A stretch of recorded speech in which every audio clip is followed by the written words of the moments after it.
Peace and blessings, peace and blessings. You already know what it do. It's Plotting Progress Podcast, number 25. Got the good bro Kyline on here with me tonight. What's good with you, bro? 100, man. Another glorious day, man. Just out here getting it. You know what I'm saying? Just keeping it moving. Yes, sir. Yes, sir. We ain't gonna be long-winded tonight, man. We just wanted to pop in, say what's up, keep this content going. We can go ahead and kick it off with the icebreaker. Who spit those bars? All right. Who spit those bars? This one's pretty good, man. This song right here, I actually been bumping this for a couple of years, but I didn't realize there's like two different versions of it. So Okay. I tapped into the other version of it, and I was like, damn, I like the song even more now.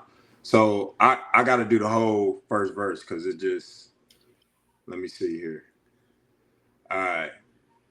Once upon a time, across the far and wide, blue abyss, the first people known the earth thrived. Shaped the world with our feet, mastered the skies. The envy of other nations come as no surprise. Sun-kissed skin, gold swinging from our necks, milk from the gods falling from our women's breasts. Then one day a ship docked with evil intentions that would change the course of our world and shape our lives. Brutality struck and casualties climbed. The white man had landed, the Bible right behind. Put that together, you get kidnapped and dragged through the door of no return into ship's bottom, chained in line. Traffic crossed the ocean where the real ones died, revolted and jumped overboard. See you next time.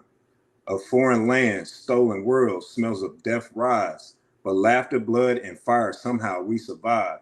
400 years of mutilation, rape, and degradation, and family separation, and a foreign God.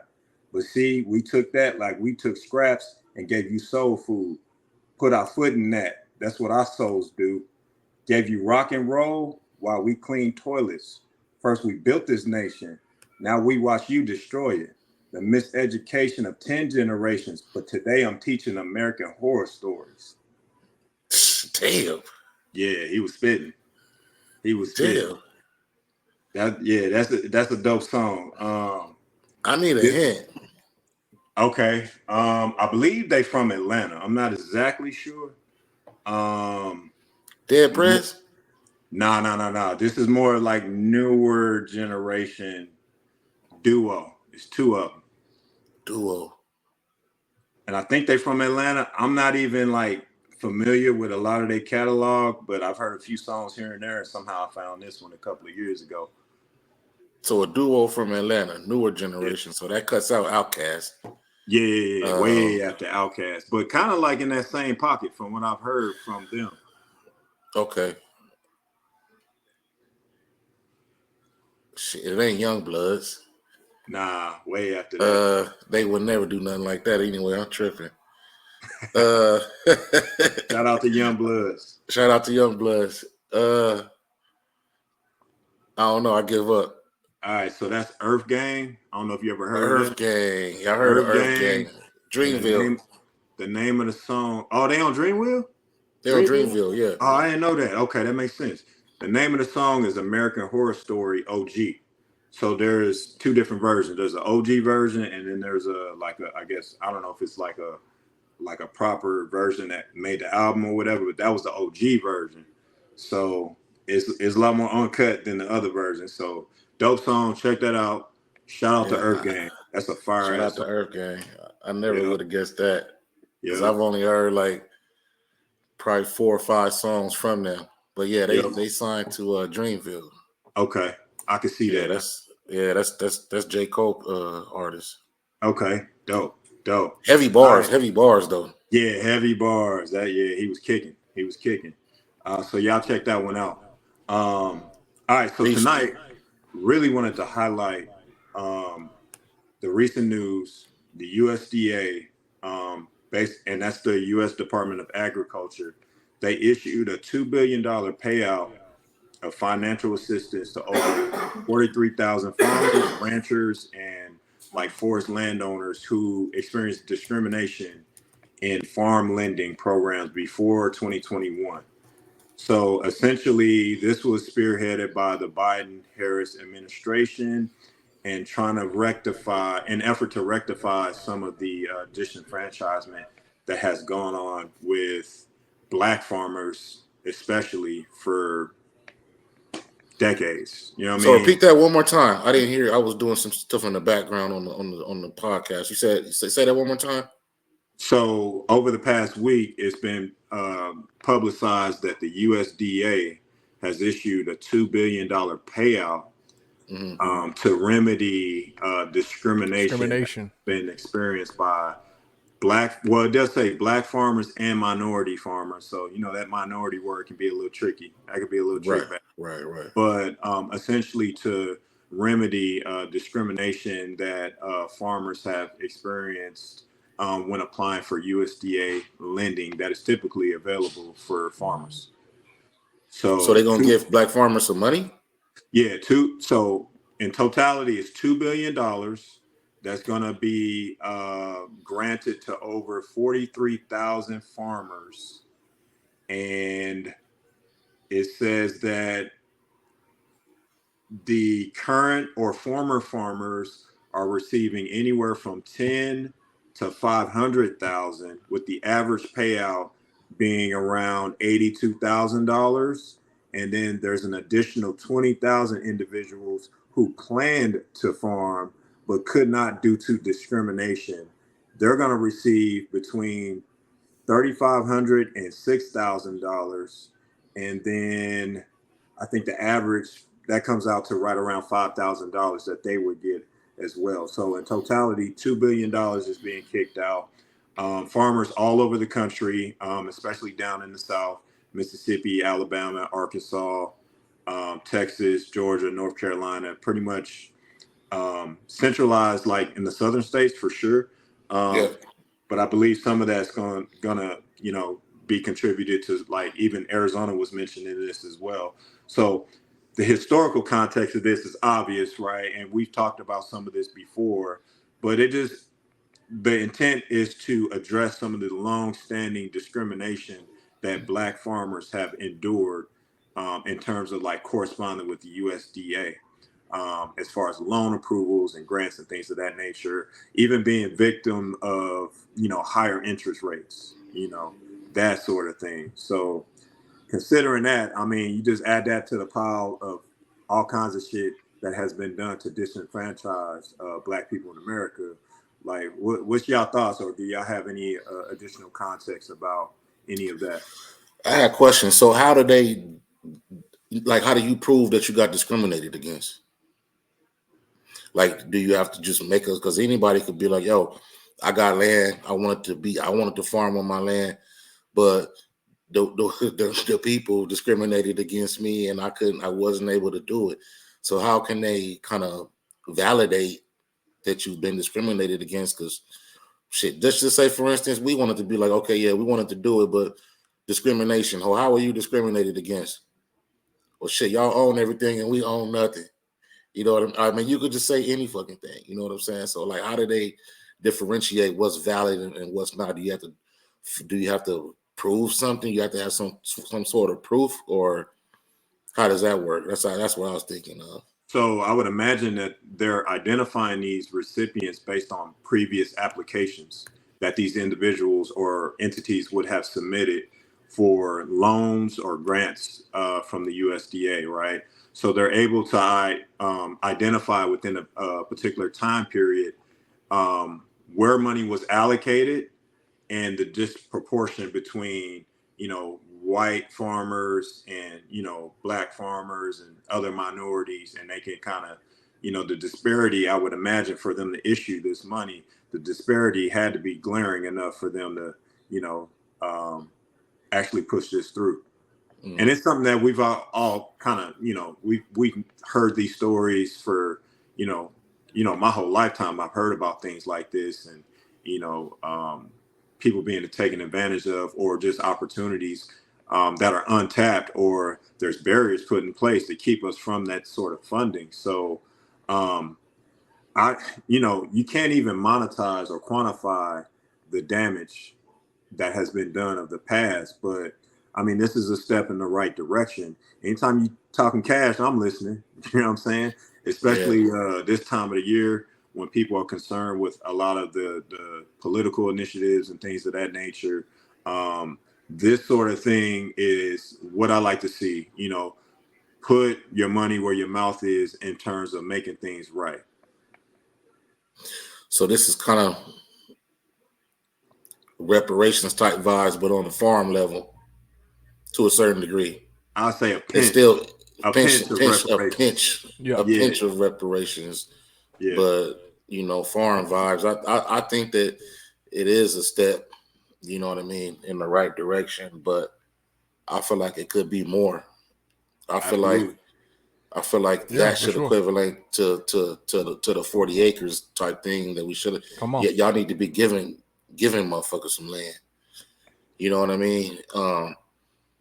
Because ain't nobody interested in farming right now anyway. But if they were given some land, that might be something they start brainstorming on. You know what I'm saying? But um, I had a question about that. You answered it, but then I also had a question like how do they differentiate like because 2 billion is a lot of money really, and it seemed like they're gonna start off at 3,000 and go to 6,500. What the fuck is that? So they're classifying it based on those that were either former farmers and they've either retired or they've had to exit out of the industry prematurely. They're putting a Yep. certain kind of classification, right? So they're going to get more versus those who had intent to apply for loans to get started in the industry. They're going to get a lesser amount based on the information that has been put out there. So they're kind of using two different like category. They're categorizing two different groups and making different size contributions to those Contributions individuals. to it. Well, I'm wondering now, how can we get some money? Because we have plans to do the shit too. Right. Indeed, Yeah, you know what I'm indeed. saying? Showing up in the right spaces and applying the information. That's the thing about today, man. So much information, but you actually gotta move with it. You know what I'm saying? It's not just about getting on your knees and praying about it. You gotta pray with these hands and feet. You know what I'm saying? So Yeah, come on. it all starts up here. It's a thought, and then from there, that's the genesis of everything. But from there, just putting it in motion and like I always say, man, once you start like actually trying to pursue something, and the world just has a way of putting stuff in front of you. You know what I'm saying? Even when it's like fucked up or tough, once you get on the other side of that, it puts something in you, or you got something from it to equip you for the next level. So yeah, I would just say showing up, doing the due diligence, reading the information, showing up in these spaces for sure. What you think about that shit, Nick?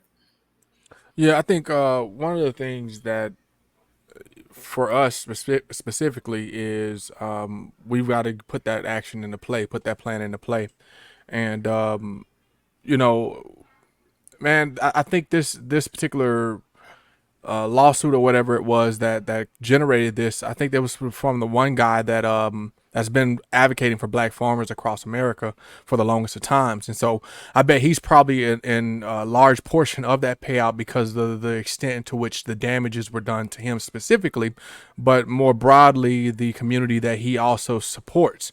And so, man, it's time. It's time for like you mentioned, it definitely should be more. I agree with that. I think it should be more, but I think it's time for us to really start putting these plans into action and get to it.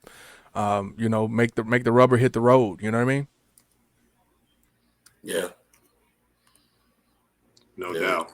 No doubt. So it's good to see stuff like that. I'm just hoping that it's not one of these under the table situations where on the surface level it looks like it's being allocated to Black Americans, but all these other minorities can come in and take advantage. And it's not that we don't want to deprive anyone else from those sort of opportunities, because if you're paying taxes and you're a law-abiding citizen, and everybody deserves that opportunity, but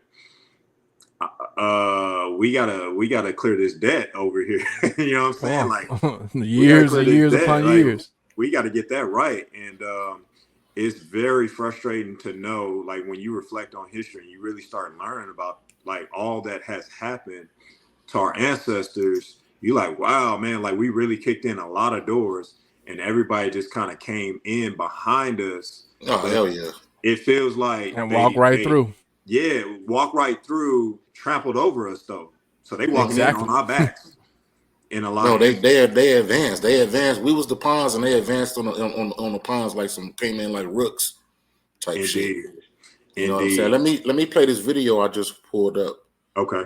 talking about what we're discussing. But yeah, man, came in and took over. Let's see. Okay. For share of more than $2.2 billion in grant money from the federal government. It addresses discrimination in how USDA farm subsidies were given out before 2021. WRL's Keenan Willard shows us who is eligible and why some black farmers say the money could bring more equity to the industry.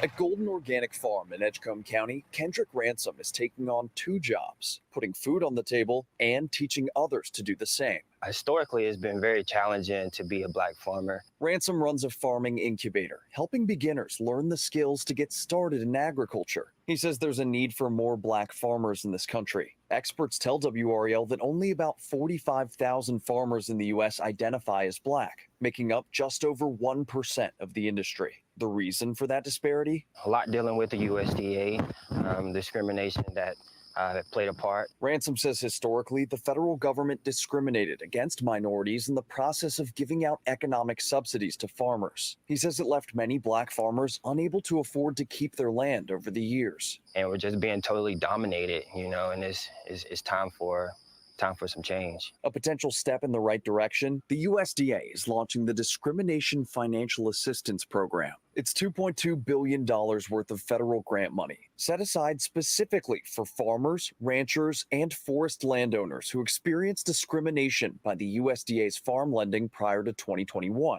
If approved, each farmer can get up to $500,000 under the plan. It will definitely be able to help a lot of the older farmers. Ransom says after decades of discrimination, it'll take time for minority farmers to trust the USDA. But he's hopeful this grant could help empower a new wave of black farmers to be successful. I think that'll give our younger generation something to look forward to. There may be more hope that comes along with this. Keenan Willard, WREL News, Edgecombe County. There it is. That's interesting. Very interesting. So it'd be interesting to see how that shakes out and if it actually permeates through to the right individuals that could, make that work for them. Yeah, I don't think we'd be able to fuck with it though, because it said before 2021. Yep. When did we get our land? 2022? Yeah, we didn't submit any applications for any not that I'm aware of. Right. I was trying to get to the baggage claim, man. Well, so more importantly, though, my question would be is what policies have changed internally inside of the USDA to ensure that this doesn't happen again? Because the reality is that you can pay out a settlement all you want, but if you haven't changed your internal operating procedures and how you look at it going forward, this should allow for us to now have an easier path, if that makes sense, than, like you mentioned, right, the door being knocked over. Now we should be able to jump in and get exactly what we need to be able to be successful as farmers. We already got the land, so this should allow for that to happen. But the question that I have is what policies have it changed internally?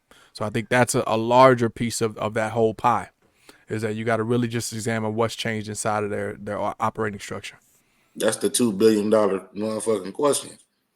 Because if that don't change, it'll be another 30, 40 years of discrimination, and then they'll have another $2 billion, payout for discrimination, and the cycle keeps going on and on. You have to change shit from the root. There's obviously a root of the problem, and that's the racism on 45,000 motherfuckers. You greedy fucks want to own everything. It's only 45,000 black farmers, they said, that identify as black farmers. Y'all ain't gonna give a motherfucker nothing? Fuck out of here. Well, and if you think about that, right, the percentages on that, right, you had $2 billion, right, and they're only giving up to, what does they say, up to 500,000, or what was it, 50? At most 500. Yeah, at most. So I mean, you just analyze that from a percentage perspective. I think, man, you really giving crumbs on the dollar, pretty much. And what if the motherfuckers ain't got their land no more? What if they had to, man, try to get finances to do something from the USDA, being a United States citizen, couldn't do nothing, and they had to sell it. Then they just asked out. Yeah, there's definitely reparations that's needed in those type of examples for sure. Yeah, and perhaps that's where the term settlement can be problematic, because it's like, Come on, to me, settlement, that makes play it on like words. finite. You know, that makes it finite. Like, okay, settlement, we done now. You know what I mean? It's in the past. You know what I mean? It's history now. We settled it, closed case. But it's just really a drop in the bucket in terms of the full context of the damage that has been done. It's like, Exactly. how do you Yeah, even put I a think number on that? And it's just hard, man. And it's interesting, especially with the recent commentary around like DEI, diversity, equity, inclusion. Like they're trying to tear that down. So if you rewind just a couple of years ago, when the Black Lives Matter movement was heavy and corporate was latching on to that thing, I mean, they was waving that flag, and here we are, just a short couple Time frame years from it, later, right? all of that's being torn down, and that terminology is kind of like it's in the same box of As terms woke. that are yeah, exactly. It's in the that's a whole woke nother box. rabbit hole. That's a whole nother rabbit hole. Yeah, it's in that A same big box ass now rabbit as hole. woke. Yeah. So if you say DEI, it's like for them, it's like antennas are going up, and you're like, oh, they try to Oh, talk you to one you of like them. you one of those people, when it's like, yo, y'all got a long history of DEI in this country, bro. We talking about the Homestead Act, even states like Georgia that started as what am I trying to say? A charitable enterprise where they were giving away hundreds of acres to Yep. immigrants. Like immigrants, man, just coming through and getting all kinds of acreage. You know what I'm saying? So it's finite settlement. It's finite. Also because to receive a settlement, you gotta go through some fucking problems. You in the Matrix, brother. Yeah, your audio was chopped up, bro. Chopped and screwed. 3 a.m. I heard you say something about settlement to get the settlement or something. I heard you say that, but you was chopped up. But yeah, it's interesting times, man, and it's just I don't know. It's it's a funny conversation to have when people are Yeah. selective about their sentiment on certain terms and certain concepts.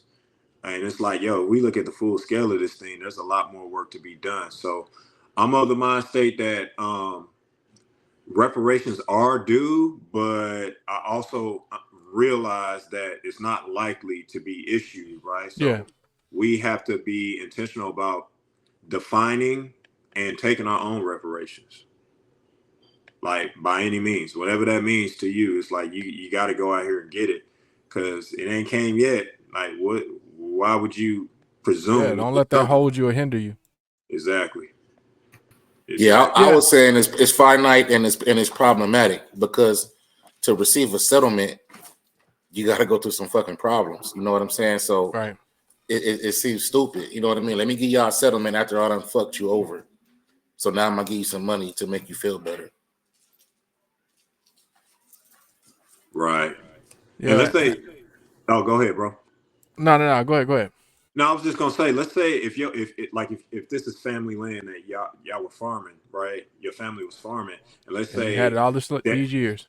yeah, like decades ago, let's say you were doing well, and over time you couldn't keep up, right? Because of like everything that's happened to that particular industry. And like you said, you may have sold the land, and let's say you got some of this money and you're able to either purchase that land back or at least kind of reignite whatever you had going on your land. Well, now you still, how far behind are you in this industry? Because your land was sitting dormant, underutilized for X amount of years. And it's like, is that going to be enough to put you in position to compete again? I mean, I don't know. I can't speak to that, but it just makes me wonder. It's gonna be you competing on the bum leg. You're an athlete in the game with a bum leg at that point because your momentum is gone. Yep. Even if you have the land or so, you have to sell off half of it. Even if you still got the land, you know what I mean. Yeah. Like I said, I think it's a problematic term, man. Well, it's like Malcolm said. Malcolm said, it's a disparity to call a man that tell him to pull himself up by his bootstraps, but he's bootless. You know what I mean? So he said something to that effect. But that's it. I think it's a blow. It takes a blow back to us again. Like you mentioned at the beginning, brother Crondo. Where's that 40 acres and a mule that was promised? To our people. Like I said, I know. My grandparents they still don't have their land. You know what I mean? And God rest their soul, they passed on, but they worked, they farmed, they slaved on this piece of land as quote unquote sharecroppers, and that promise of what was promised to them was never given to them. You know what I mean? And so it's a cycle, man. It's a repetitive cycle. And like I said, I think the thing that really is the key is what policies have changed, what faces have changed. Normally when we see things like this happen or big suits like this that come down, and it's the evidence is there and it's true and it's proven. Normally you see some type of changes at the top. I think it requires more of us to be in a place, in a position to where we Who can, got fired? correct Who got these hired? wrongs. You know what I mean? Right. Who got fired and who got hired? Right. You know what I'm saying? Who's the one pushing the buttons and denying everybody? Exactly. Who wasn't letting people get past a certain a certain route in the process, you know what I mean, internally. Yeah, and that term settlement, typically, like you mentioned, again, I really don't like that term, because that term means that, that both parties have mutually agreed essentially to that, and they've come down to some agreed upon, terms or whatever that happens to be, and most likely, this is saving the USDA quite a bit of capital, as well as probably about face as well, in achieving what we call in a settlement, because that's an achievement for them. For them, it's they probably don't even have to admit guilt. You know what I mean? And as a part of this, that's normally your settlements contain terms like that, or contain those type of loopholes or things like that inside of them. So I would be curious to read the full document and just see what all's in there. But that would be one of the things that I would say as well, is, man, what's in the document, what's in the settlement, and what do we have to give up, so to speak, to be able to achieve that settlement. We farming on our shit. We ain't letting none of you Sutton Dodgers stop us. Yeah.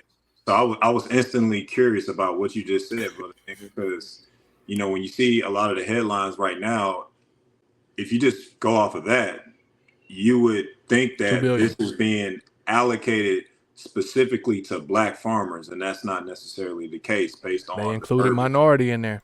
Right, and then and we know that can mean anything. You know what I mean? Right. You can have someone of the dominant society. That's Hector and them, man. They gonna Hector and them gonna minority, get up, right? Hector and them gonna get up all that money. And the woman of that household is technically a minority, so it's like she could tap into that, but it's still going to that that same household. So loopholes gotta watch for. No disrespect to my brown brothers and sisters, but yeah, they gonna get up all. They probably gonna get most of that. And that's a whole nother rabbit hole. You know what I'm saying? But I do think that when they include that term in it, that's like saying people of color. Yeah, trick bag. Exactly. Yeah, tricky situation. So so I would just advise everyone to just kind of take a peek into that, just for some context, and then just keep your eyes open on if we see any like significant motion as a result of that, for Black farmers. I mean, that would be great to see. That would be great to see. So hopefully, you know what I mean? And I hate the word hope, man, but hey, I hate the word hope. Hope is like dope to me. I try not to smoke it. You know what I'm saying? It's just real, man, because you can get caught up in that, and it's like an endless loop of hope. You know what I mean? And they'll say that to you over and over and over again. Every 4 years, they'll bring it to you. You know what I'm saying? Right. Well, that's it. Every 4 years, I like that. That's a cycle. That's it. Cycle of hope. Cycle of change. Yeah, indeed. Let's get into the next joint. So the top 5 pros and cons of vacant land ownership. So what by vacant land, you mean like land that we got, or you mean basically land that is not developed, no structures on it, no infrastructure. That's typically defined as vacant land. So you could have vacant land. you can have vacant land in the city, right? But I'm more Yeah. so speaking to like vacant land in a rural setting, right? No particular order. Let's start with the pros. Investment potential. So considering For that sure. it's a blank canvas, you kind of get to define what that's going to look like. Yeah. And obviously, whatever you put into it and establish, that will kind of, determine what the return on your investment could be, right? Number two, low maintenance costs. There's nothing there, so you're not really maintaining anything, right? Right. Not until you put some level of infrastructure there. Number three, flexibility, right? When you're in rural settings, usually the zoning laws are more relaxed, right? And it's your space, right? Again, it's a blank canvas. You get to define it. Yeah.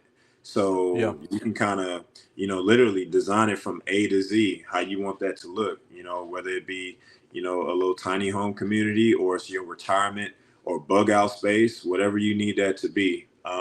Number four, just like all investments, there's potential tax advantages. You definitely want to consult with your CPA or your accountant person on that.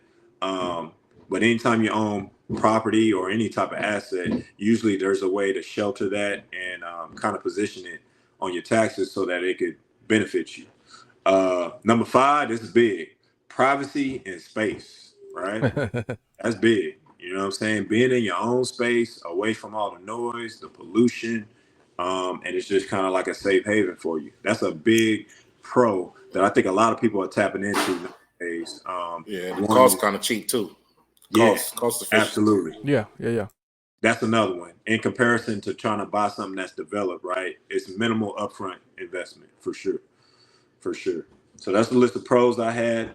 And then for cons, if it's an investment obviously by default, but if you're purchasing vacant land with the immediate intent to turn some type of return on investment, that's not going to be there on the front end, right? Yeah. You got to put the Take your work time. in first. So there's going to be a timeline associated with that ROI that's more extended than anything that is developed. The next one is market volatility, and that applies to any asset, right? Yeah. Depending on the economy, what's going on, different fluctuations that may impact your construction costs, your material costs, and that's going to definitely impact whatever level of development you intended for that space. The next one, and I mentioned this as a pro just a moment ago, but it can be a con. So zoning and land use restrictions.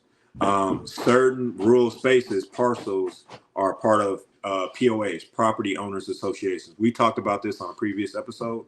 Sometimes they install particular restrictions on or limitations on what exactly you can do, right? So they may say no commercial, no this, no that. Or if you do this, it's got to be this way. So that's really contingent on whether or not your parcel is within a POA and what is spelled out. Some are very minimal, some can be ridiculous, just like an HOA, right? The next one is limited financing options. So typically banks are not inclined to issue loans for vacant land especially for like individual owners. If you're like a big developer, that's a different story. But there's a lot more risk associated with that particular issuing that loan from a financial institution's perspective, especially if there's absolutely nothing there. They almost need to know, well, not almost, they definitely need to know some sort of track record that you would have with development. And if you don't have that, it's like, okay, loan for a vacant space that has nothing on it. There's so many different factors that could affect whatever you intended for this space. So that just makes the risk a lot more higher for them. So I wonder why that usually, is. yeah, That's interesting. usually banks will not issue loans for vacant land, especially for individuals. And then was that five? I think I did five, right?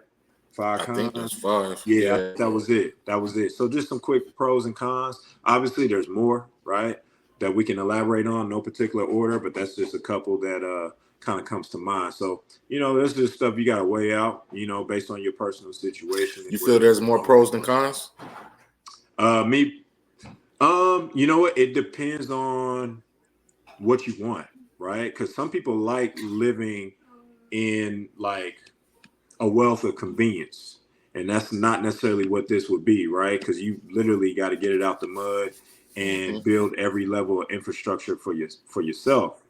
Right. If you like a city person where you just like living in that high rise, mid rise, you like all the amenities and walking distance, that type of thing. This is something that will not be attractive to you. You know what I'm saying?